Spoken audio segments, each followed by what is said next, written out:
Service in Norman has issued a severe thunderstorm warning for southeastern Cleveland County in central Oklahoma, southwestern Pottawatomie County in central Oklahoma, southwestern McClain County in central Oklahoma, until 10:30 a.m. Central Daylight Time.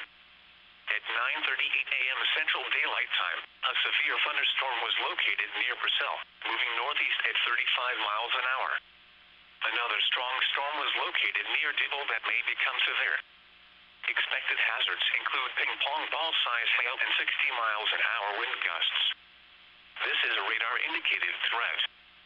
The following impacts are expected: people and animals outdoors will be injured.